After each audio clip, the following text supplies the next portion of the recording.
Do it. All right. That is a great question.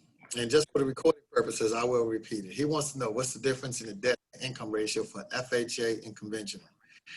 I hate to tell you this, Carmine, that's another training class. No.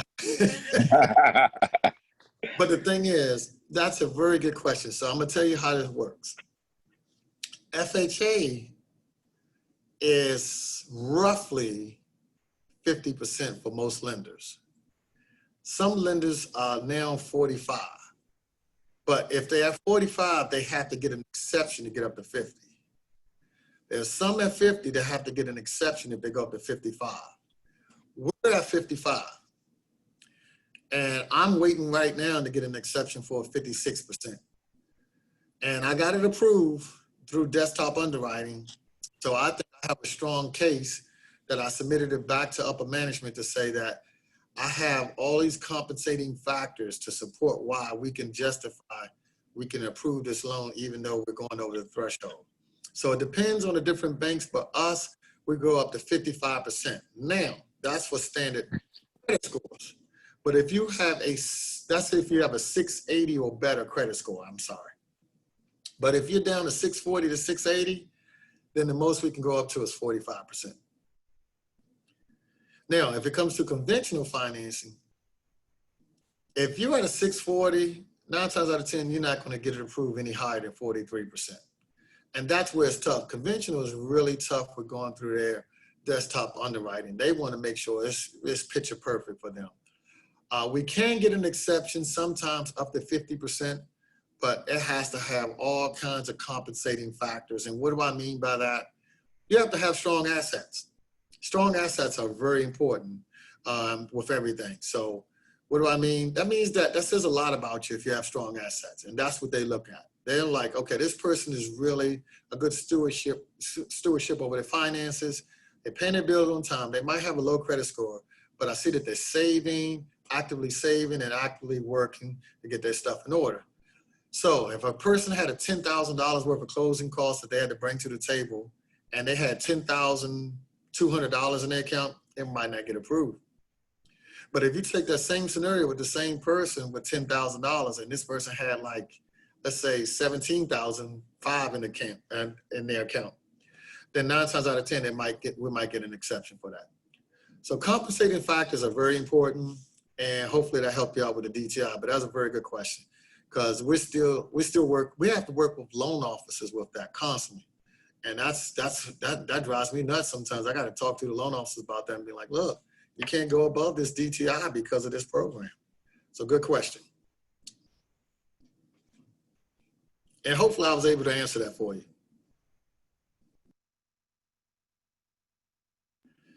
And I'm gonna say next. Jasmine's on mute, so I'm taking the mic. I'm running. Mr. Cooper. You got it. All right, okay, Ms. Douglas. Hi. I just had a question in follow-up to that because I saw that you explained FHAs, but did you say something about conventionals and what they're? I did, and it's no problem. We can reiterate. Conventional goes up to 50%.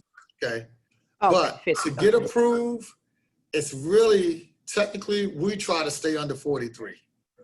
Right. Okay. I try to stay under 43 because just from my experience, you can do a loan at 48% or up to 50% for conventional, but then you still have to run it through that desktop underwriting engine that I was talking about. And they'll let you know if you're approved or not. And so in order to do a higher debt to income ratio, you got to have more reserves. So most of my clients don't have strong reserves. So if I'm doing conventional, I know I try to start out at 43%. Perfect example, a client I tried to run today, the one that I got at 56%, I tried, now, first of all, you have to understand, I'm a little eccentric sometimes, Douglas. I don't see any deal I can't get done. So something wrong with me. I just see the best in everything. But they asked me one day, is the cup half empty or half full? I said, neither, it's full. So that's just the way I think. There's no half, okay? So I tried to run a deal at 63% debt to income ratio, which they told me that was crazy. It was. I know I was pushing it. I tweaked it again, tried at 59, but I got it at 56. But every time I ran it just to see what I can do. And I added more compensating factors, so I knew I was going to get away with it, you know, over the threshold. I got away at 56.8. And then I went back and tried to run it back at 58 to see if I could be a little aggressive. Shot me down, went back to my 56. I submitted it, and this deal is going to close. So, you know, you have to run it, but then you also have to be careful. You can't run it too many times, because with desktop underwriting, I only ran it 4 times a day. Once you go beyond 10, that draws a red flag, because it's a system that picks up that, okay, why you have to run this Richardson file so many times? If you have to run it that many times, there's something wrong. And they're beginning to think that you got to play with numbers and tweak the system or manipulate the system to get an approval. So hopefully that helped. And Ms. D, I see you unmuted. You ready? You have a question? Uh-oh, can't hear you.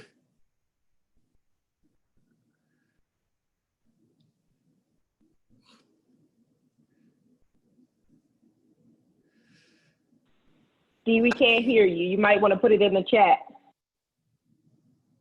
Let's go old school. Write on the paper and put it up. No.